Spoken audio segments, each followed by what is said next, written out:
Olá a todos, bem-vindos ao canal Chester News, O Brasil está passando, nesse 7 de setembro de 2021, uma crise institucional muito grande, Eu gosto muito de direito, Sou formado, graduado em direito, e uma das matérias que eu mais gostei na faculdade foi direito tributário e direito constitucional.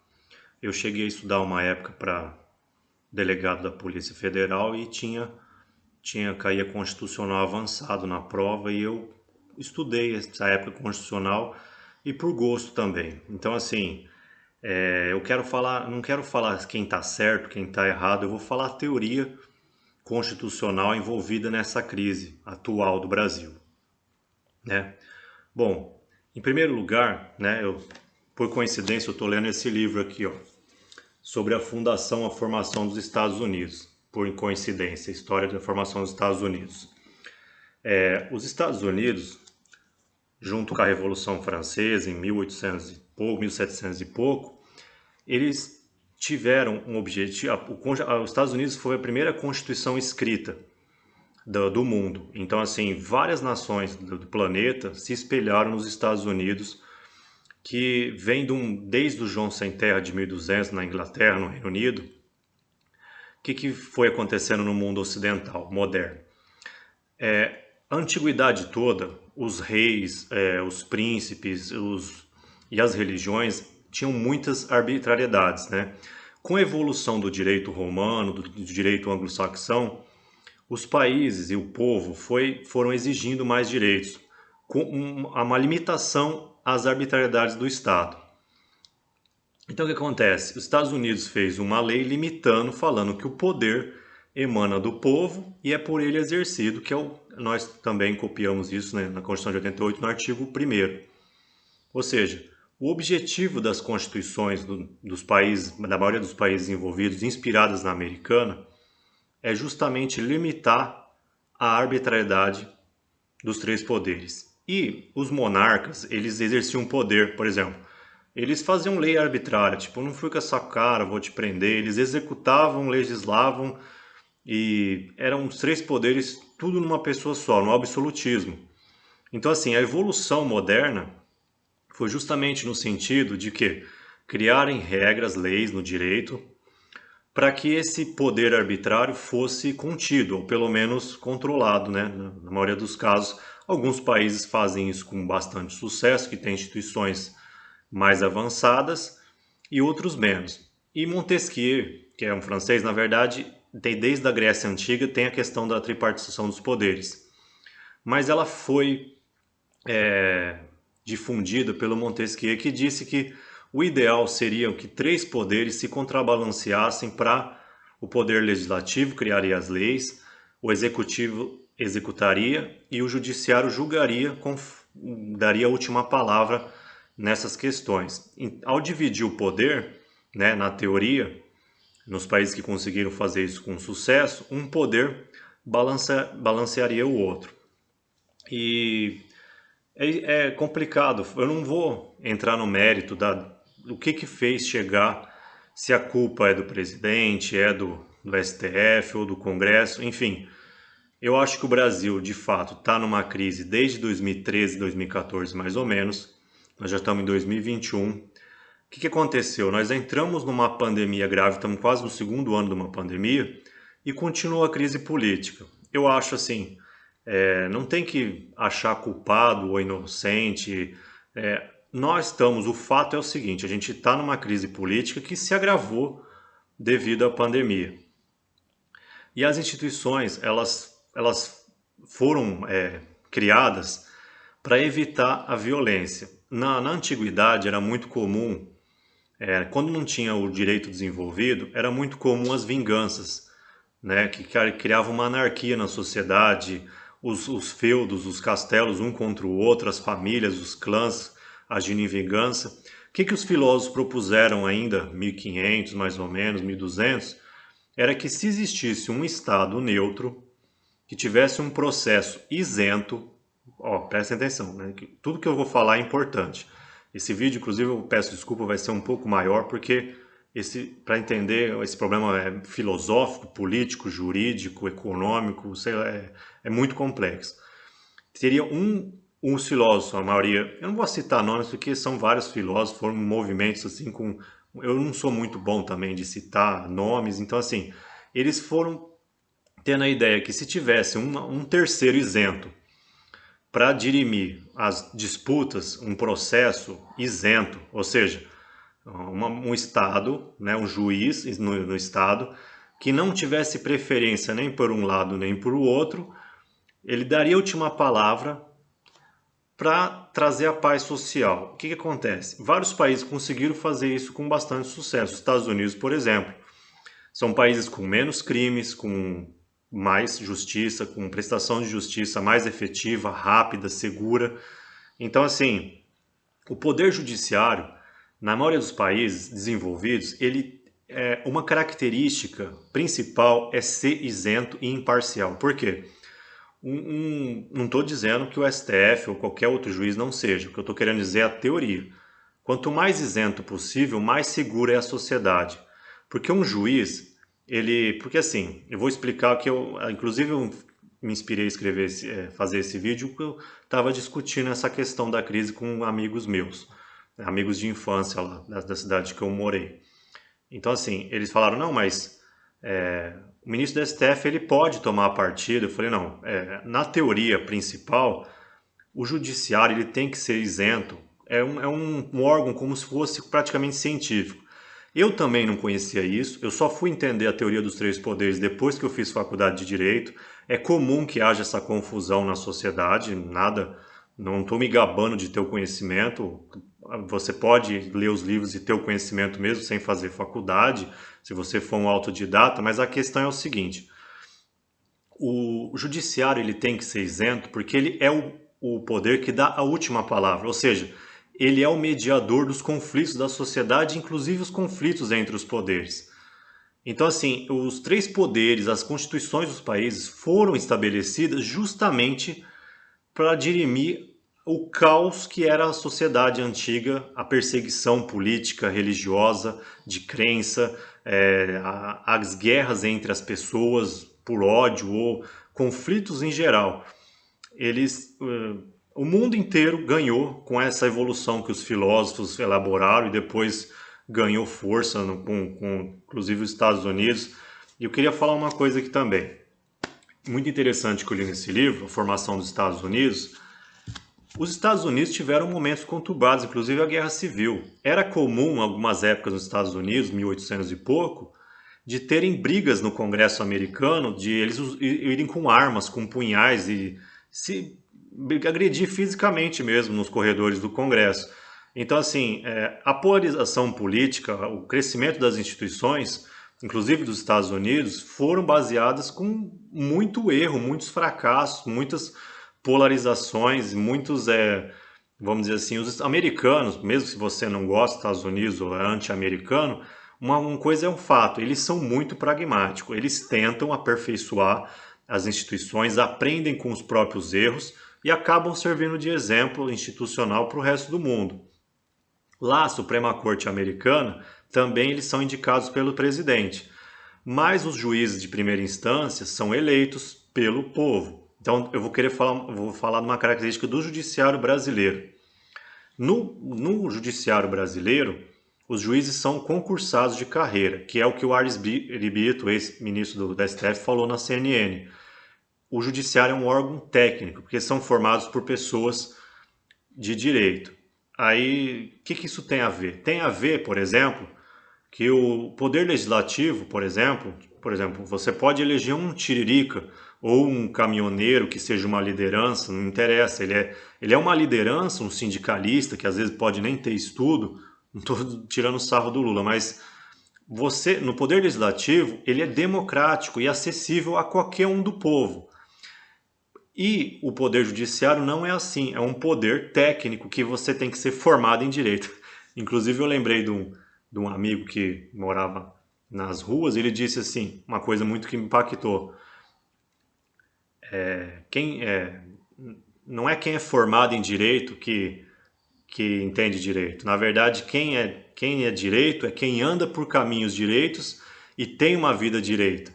Então, assim, é muito legal essa frase do, né, uma pessoa que mora na rua, mas já estudou muito, ele falou assim, não basta você ter a formação jurídica, o que importa na sociedade, nas instituições, na verdade, que é o que esse amiguinho quis dizer, é que quem é formado em direito também tem que buscar a honestidade e andar em caminhos direitos. Então, assim, as instituições, elas refletem as pessoas do país também. Então, assim, cada país, quanto melhor tem essas separações, mais seguro ele fica. Então, as pessoas elas não entendem a diferença de cada poder. Porque, por exemplo, o poder legislativo ele é ideológico. Por quê?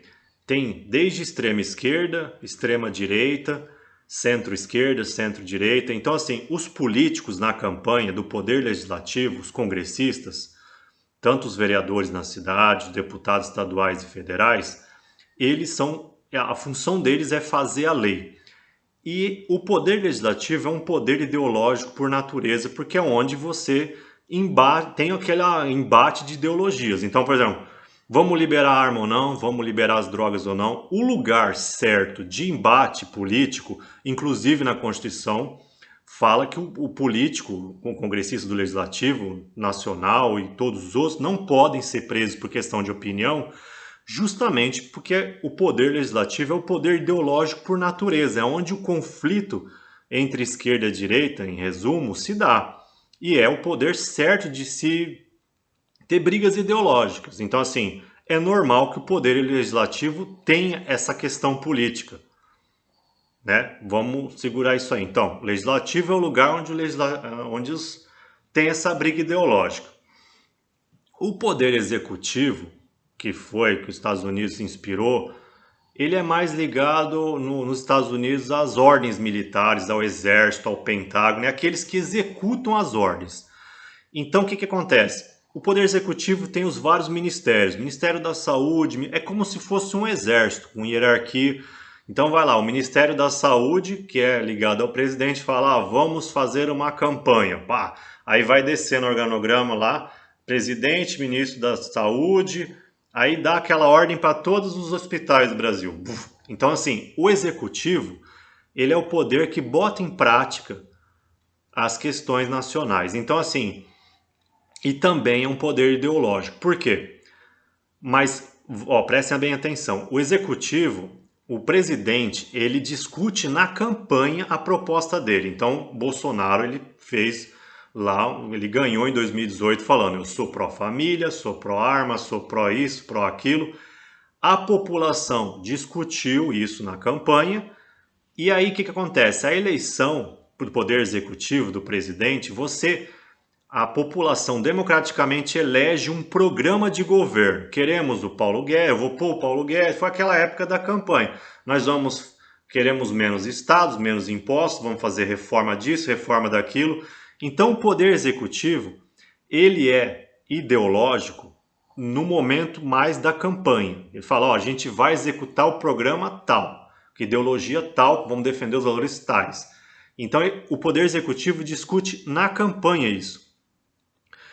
E aí o programa que ganha, ele tem legitimidade popular para ser executado. Então, por exemplo, Bolsonaro fala, eu vou liberar as armas. Aí ele chega lá, ele pode executar, porque ele tem a legitimidade das urnas para executar esse programa. Você é de esquerda e não concorda? Paciência. Nós tivemos, por exemplo, quem é de direita, ter que engolir, desde o Fernando Henrique, que era centro-esquerda, o Lula, quase 20 e poucos anos de centro-esquerda. Aumentaram os crimes, aumentaram a dívida, aumentaram o Estado.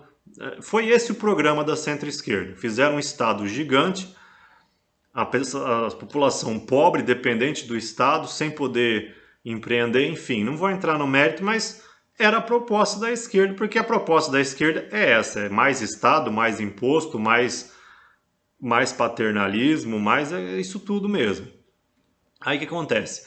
O poder executivo, então, ele é ideológico. Aí, mas fala, por exemplo, na discussão com o meu amigo, ele falou, mas o Bolsonaro falou que ia pôr ministros técnicos. Você pode ter um ministro que seja ideologicamente alinhado com com você, com a proposta vencedora. O Paulo Guedes, por exemplo, ele é liberal e ele falou na campanha, eu vou fazer isso mesmo. E votaram na proposta dele. Então, assim, não é crime o Poder Executivo executar a proposta que foi ganha na eleição, né? Então, assim, isso é o Poder Executivo. Eu estou explicando bem, assim, de forma detalhada, porque se você já sabe disso, ótimo, mas tem gente que nunca ouviu falar disso. Igual meu amigo, ele é super inteligente, mas ele é da área de exatas, ele nunca tinha visto falar isso. Qual o poder que falta? O poder judiciário, que é técnico. No Brasil, não é eleição. Por exemplo, nos Estados Unidos, os juízes de primeira instância são eleitos. Você fala, nossa, eleitos? Tem uma campanha. Só que assim, no Brasil não quiseram adotar isso porque, igual vereadores, por exemplo, lá tem aquela coisa de prestígio, então os advogados ficam puxando o saco de juiz para ser eleito, entendeu? Eu acho que aqui no Brasil realmente não ia dar certo na primeira instância os juízes serem eleitos. Mas nos Estados Unidos, a democracia é você terem agentes estatais com legitimidade para agir em nome da população o máximo possível, né? Só que com o judiciário brasileiro, ele não é assim. Eu, por exemplo, sou a favor de que o STF, pelo apelo popular, tivesse uma eleição para ministro do STF. O que eu acho que seria uma proposta legal para resolver essa crise? Você pegar um critério misto, como assim? Hoje os ministros do STF são indicados pelo presidente da República e sabatinados pelo Congresso. Isso veio do modelo americano. Só que, igual eu estou lendo nesse livro aqui, os americanos eles vão pela tentativa e erro. As instituições americanas foram forjadas com sangue, com briga, com violência, até inclusive a Guerra Civil Americana, que muitos conhecem. Então, assim, as instituições, elas podem ser aperfeiçoadas. Não é porque a gente escolheu esse modelo que a gente tem que ficar preso a ele eternamente. Tudo nesse mundo pode ser aperfeiçoado, inclusive inovações institucionais. Elas existem filósofos, pessoas que pensam as instituições que podem propor soluções novas para impasses que vão surgindo. Isso é natural em todas as sociedades. E a gente não precisa ficar grudado ao modelo americano, porque cada país tem desafios diferentes. As leis dos países são diferentes, porque cada país, a própria liberdade que cada país tem em enfrentar os problemas, desafios diferentes, fazem com que as leis vão se desenvolvendo em caminhos diferentes, conforme cada problema que cada país, cada estado, cada cidade enfrenta ali. Então, assim, porque eu já vi muita gente falando assim, eu tinha que ter tudo igual. Não é. A própria liberdade dos países tomarem decisões vão fazendo que as leis vão se diferenciando. E isso é normal na realidade mundial. Então, assim, a minha proposta, na minha opinião, a minha sugestão, eu não sou ninguém, mas assim, um critério misto seria legal os juízes do STF serem eleitos. Como? Você fazer, por exemplo, uma campanha, mudar a legislação, a Constituição Federal, para quê? Juízes que já são juízes no mínimo 10 anos fossem eleitos pela população, por exemplo, 20 juízes. Vou dar um exemplo, pode ser outro número. O STF tem 11 ministros. Você poderia fazer assim, campanha, igual a campanha presidencial, para os 20 juízes, dentre juízes de todos os tribunais que tivessem 10 anos de magistratura. Pode ser juiz do tribunais TJ, STJ, todos os tribunais, que tenham pelo menos sido juiz por um mínimo 10 anos, por exemplo, ou qualquer outra data que os políticos desejarem. Aí você, desses 20, você faz a população escolhe os 20 melhores. Aí o que acontece? Na campanha, os juízes do STF falariam, eu sou contra o aborto, sou a favor disso, contra as armas, isso aqui. Os juízes do STF falariam o que eles pensam igual um político. Porque eu penso assim, já que o STF está querendo virar um órgão político, nada mais justo que a população ter um controle da mesma forma que a população já tem um controle sobre o presidente e sobre os congressistas do legislativo. Já que o STF está querendo virar um órgão político, nada mais justo que a população ter um controle sobre eles. Aí o que aconteceria? a população escolheria entre 20 juízes de 10 anos de carreira, escolheria os 20, e entre os 20 o presidente escolheria 11, como já é, e o Congresso sabatinaria os 11 melhores para compor o STF. Pronto. Se os juízes, os magistrados da Suprema Corte do STF querem tomar decisões políticas, o que eu não acho nem certo nem errado, é um fato que tá aí. Nada mais justo, porque, igual eu falei, a democracia, as constituições, elas foram feitas para acabar com a arbitrariedade. Então, assim, tanto o executivo, o legislativo, o Congresso se torna um poder arbitrário, ele na verdade está agindo contra o espírito da Constituição. Porque na verdade a Constituição ela existe para limitar a arbitrariedade estatal. Se você usa a Constituição para ser arbitrário, você desvirtua totalmente o objetivo principal. Então, assim, eu não quero julgar, não estou falando que os ministros estão certos ou estão errados, estou falando uma opinião minha de como essa solução poderia ser resolvida. Não ditadura, nem crise entre os poderes. Se todo mundo quer mais democracia, mais legitimidade democrática, eu acho que os outros poderes, do STJ para baixo, não está tendo crise nenhuma. Eu acho que os juízes tinham que continuar sendo concursados, normal. Agora, o STF, por ter uma natureza que impacta o Brasil inteiro, eu acho que seria legal a população escolher através do voto, como é as primeiras instâncias nos Estados Unidos. Eu acho que seria uma discussão normal, viável. Isso não é destituir nada, seria o Congresso, se gostar dessa minha proposta, discute, porque é o Poder Legislativo que tem esse poder, muda a lei e fala, o STF vai ser eleito junto com a campanha presidencial. Aí os juízes fariam a campanha, eu sou a favor disso, daquilo, falaria o que pensa, porque também é legal, né, a sociedade saber o que um ministro do STF pensa, porque ele chega lá indicado, ninguém depois muda e toma as decisões e o impacto delas afeta mais de 200 milhões de pessoas. Então, eu acho que seria uma solução para o Brasil aqui. Se ninguém gostar, ótimo, mas eu tive essa ideia discutindo política com meus amigos e é isso. Bom, eu não vou misturar a religião, mas já misturando, eu estou gostando muito de aprender sobre os Mormons, que é uma religião eles são protestantes, eles são restauracionistas, uma linha de cristianismo ali um pouco mais diferente. E os Mormons, eles são uma religião fundada nos Estados Unidos, que eu estou achando muito legal. Eu particularmente sigo o judaísmo, mas eu gosto de estudar religiões, de conhecer, e estou gostando muito dos Mormons. Aqui, eu vou citar um trecho. Esse aqui é o livro dos Mormons, que é o livro sagrado dessa religião. Inclusive eu abri, por coincidência, fala sobre juízes, né? Ele fala assim, ora, eles não pecavam, Nef 18. Ora, eles não pecavam por ignorância, porque conheciam a vontade de Deus relativa a eles, pois fora-lhes ensinada, portanto, voluntariamente se rebelaram contra Deus. Esse trecho aqui fala dessa civilização, né, que vivia nos Estados Unidos, que saíram de Israel, enfim, e fala assim, dessa questão daqueles que se rebelam mesmo tendo conhecimento para tal. É o mesmo que aquele meu amiguinho que mora na rua falou.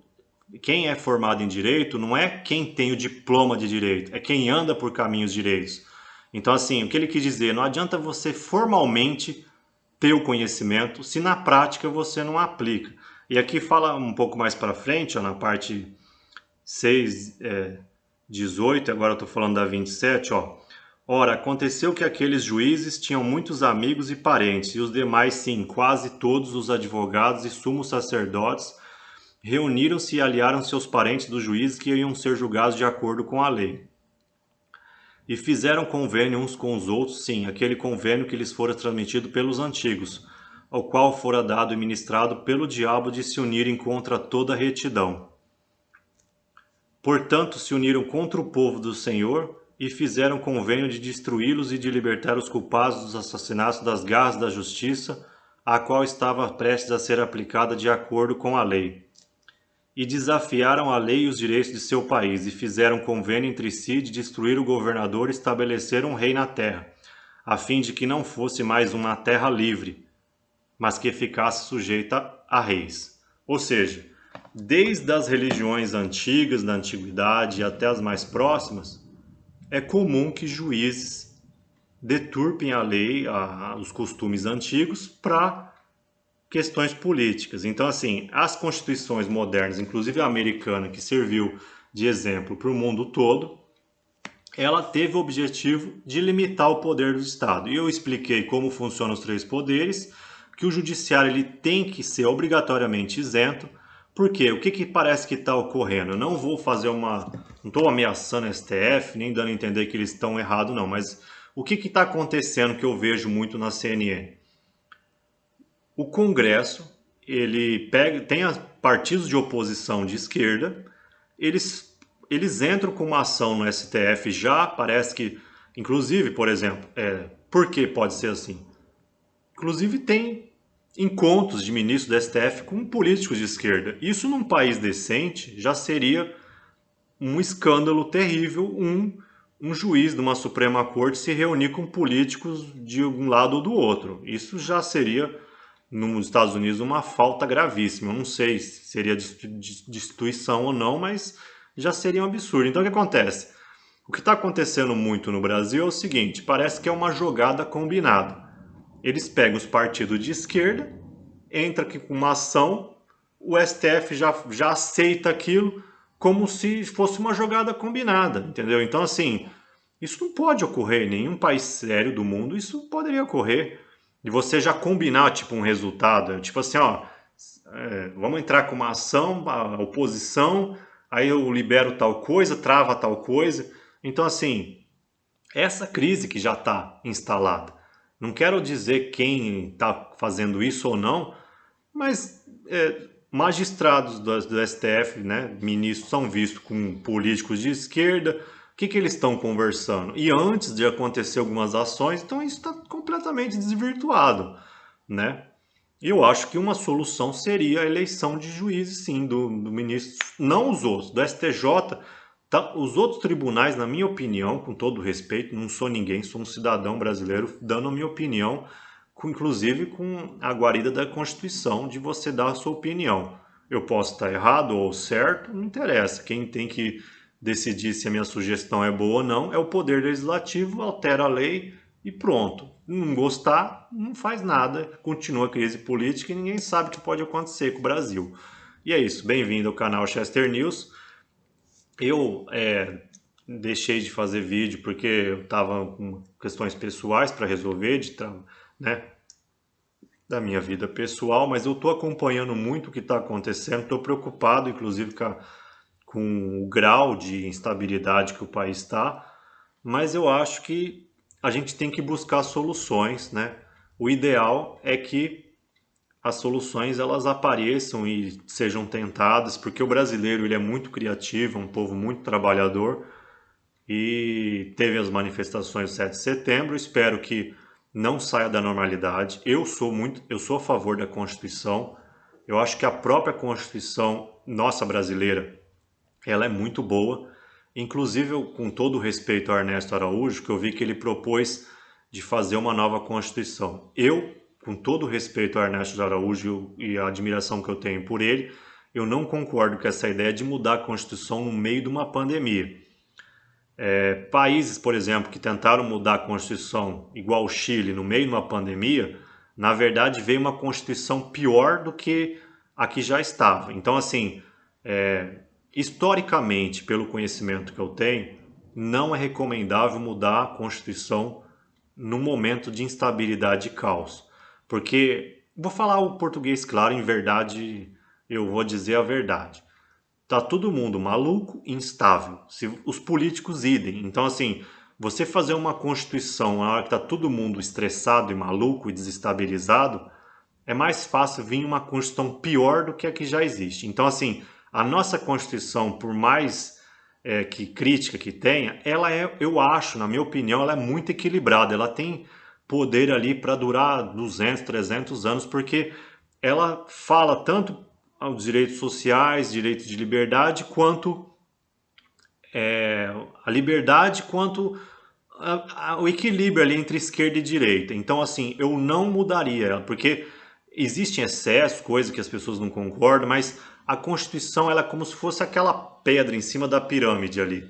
Todas as leis embaixo ali dependem da Constituição. Você tira ali a pirâmide, você desmorona a pirâmide inteira e demora anos para, entendeu? Então, assim, Constituição é igual vinho. Quanto mais você deixa, esquece lá, melhor. Então, assim, eu acho que a Constituição, quanto mais velha ela for, o Brasil tenta ficar mudando, fazendo várias constituições. Eu não recomendo nem os militares, nem o Ernesto Araújo, nem o Bolsonaro, nem ninguém ficar tentando mudar a Constituição, porque na verdade a intenção pode ser boa, mas o resultado pode ser péssimo. O Chile fez isso, veio uma Constituição totalmente desequilibrada no meio da pandemia, inclusive até existem teóricos que falam que se você mudar a Constituição no meio de um caos que está agora de pandemia, crise institucional, crise hídrica, econômica, é capaz de nem valer a mudança. É capaz de nada que for feito na pandemia valer juridicamente. Porque é uma teoria do direito que em momentos assim excepcionais, tudo pode ser anulado. Então, assim, eu não sei o que vai acontecer, se o mundo vai acabar ou não, mas se sobrar alguma coisa depois, é capaz de no futuro tudo que foi feito no meio desse caos ser revisto. Então, assim, eu não recomendaria, como cidadão brasileiro, mudar a Constituição num momento desse. Não sou ninguém, é só a minha opinião. Não mudaria, porque poderia vir uma coisa pior, pior do que já tem. Então é isso. Bem-vindo ao canal Chester News. Eu peço desculpa por não ter feito mais vídeos, mas eu estou acompanhando de perto, né, para trazer as análises melhores ali para os nossos seguidores. A gente está chegando ali quase aos mil inscritos. Eles falam que os 1000 primeiros são os mais difíceis, mas eu sei que tem gente que gosta do canal, amigos meus e seguidores que gostam do conteúdo. E eu rezo, oro para que o Brasil saia dessa crise maior do que entrou. E não é só o Brasil que é esse caos, não. Eu estou vendo aqui que os Estados Unidos bateram muita cabeça também para chegar onde eles chegaram. Os europeus também. Nada é fácil nesse mundo. Os europeus já brigaram muito por religião, por não respeitar a crença política. Os americanos também já se mataram literalmente na guerra civil por não respeitar a opinião um do outro. A gente tem que aprender. O Brasil é uma grande nação. Eu amo a nossa terra, onde a gente nasce. É onde a nossa família mora, nossos amigos, nossos entes queridos. Essa bandeira significa o nosso lar, a nossa casa, nosso tudo. Então, assim, vamos ter consciência. Eu faço um apelo aos ministros do STF, ao Bolsonaro, ao líder do Congresso, aos militares, que vamos pôr todo mundo a cabeça em ordem. O país é coisa séria. Vocês ganham um salário muito alto, a população já está estressada com 2 anos de pandemia, com inflação, crise hídrica, né? A população vê os líderes da nação, dos poderes, assim, todos brigando. Isso é uma falta de respeito e até de humanidade com as pessoas que estão morrendo de Covid, perdendo os empregos, entendeu? Eu acho assim, vamos parar de brigar todos os poderes, vamos fazer mais, tanto o Fux, o Lira, o Pacheco, o Bolsonaro, os militares, fazer mais, dar mais formalismo, não ficar brigando na internet, rebatendo na internet com fígado, como se estivesse no trânsito. Blá, blá. A gente tá todo mundo pressionado ao máximo. Então, assim, tem forças do mal que querem destruir o Brasil, isso não é conspiração. Existe influência da China, da Rússia, da Europa, dos Estados Unidos. O Brasil é uma nação grande e tem um potencial de desbloquear muita riqueza e dar muito conforto, muita segurança, muito bem-estar para os brasileiros. Só que se a gente não se unir, o negócio pode rachar, a nação se desintegrar, e aí a anarquia, pode ter guerra civil, pode ter estado de sítio, intervenção militar, mesmo constitucional ou não, ninguém ganha de esticar a corda. E eu gostaria de dar um recado também para a mídia, né? A mídia, ela tem um papel fundamental também, que tem que ser patriota. Você ficar causando instabilidade, acusando ou o Bolsonaro ou os ministros de estar causando, de ficar distorcendo, a mídia ela também, igual o judiciário, ela tem que ser isenta. As pessoas no meio da pandemia, elas têm que estar bem informadas. É greve dos caminhoneiros, é impeachment, ficar atiçando a população no momento de uma pandemia, isso é um erro grave que a imprensa está fazendo também, na minha opinião. Não estou julgando ninguém da mídia, mas botar fogo por ser contra ou a favor uma coisa, isso aí já também não é legal, né? E vamos ser sinceros, o Lula falou que quer regular a mídia. Então, assim, se tá ruim, pode piorar muito mais. Porque o Lula, ele tinha, inclusive no protesto de esquerda, tinha lá, ditadura do proletariado.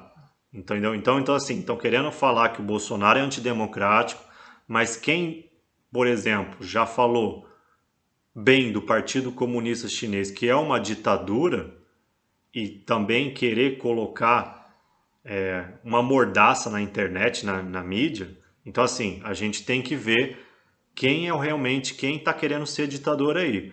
Porque existe na América Latina, a Argentina e a Venezuela, dominada pela extrema esquerda, isso não é piada, não é brincadeira. Os venezuelanos estão sofrendo igual os afegãos. Eles não lutaram pela liberdade, hoje estão sofrendo as consequências de não ter liberdade. O Maduro, junto com a China e Rússia, fez uma pobreza extrema na Venezuela. Um país que já foi o quarto país mais rico do mundo. Para quem não sabe, a Venezuela já teve entre os 5 países mais ricos do mundo, já. A Argentina também. A Argentina já foi a nona economia maior do mundo. Hoje a esquerda destruiu. Enfim, isso pode acontecer no Brasil. Isso não é uma brincadeira. Na Venezuela, a inflação passa de 1000%. Estão achando ruim o dólar a R$ 5? Se tiver um regime de extrema esquerda no Brasil, o dólar pode, sei lá, 50, R$ 100 é pouco. E 1000% de inflação. Então a gente tem que levar a sério a questão política. Isso não é uma brincadeira, é a nossa vida, é o futuro nosso, da nossa nação que está em jogo. Entendeu? E a mídia acelerando um impeachment no meio de um protesto do 7 de setembro, isso também não é legal para a nação. Né? Eu respeito opiniões contrárias, eu já fui de esquerda, eu fui de esquerda até 2014. Eu dava sugestões para o governo Lula, quando era mais jovem, já fui de esquerda. Tem muita gente boa de esquerda, não tem nada a ver você ser radical e achar que quem é de direita, esquerda é do mal. Não, há pessoas boas e más, tanto de esquerda quanto de direita. Só que o que não pode é a coisa partir para violência, para um exterminar o outro, um prender o outro, isso tem que cessar, né? Porque tá tendo greve dos caminhoneiros, se a corda for esticada, vai saber quanto mais, o negócio pode ficar ruim para a nação como um todo. E é isso, eu desejo paz, que Deus, nosso Deus único de Abraão, que é o único Pai celestial que existe, né? Existem várias religiões diferentes, profetas diferentes, mas só existe um único Deus. Que Ele proteja a nossa nação, nos proteja, né? Perdoe as nossas falhas, nossas limitações humanas. E eu sigo o judaísmo, foi o ano novo judaico esses dias, é o ano 5782 no calendário judaico, né? Feliz ano novo para todos os judeus e vamos rezar para que essa pandemia cesse, que a paz, né, seja estabelecida no mundo inteiro e principalmente no Brasil, né, entre as nações também, que a ONU volte a funcionar de forma plena, porque com essa pandemia parece que até os organismos internacionais ficaram meio de lado, né? Vamos torcer para que haja uma estabilidade mundial, porque a humanidade já sofreu demais e a gente ainda nem sabe se isso vai perdurar ou não. E é isso, bem-vindo ao canal Chester News, fiquem todos com Deus, um abraço a todos.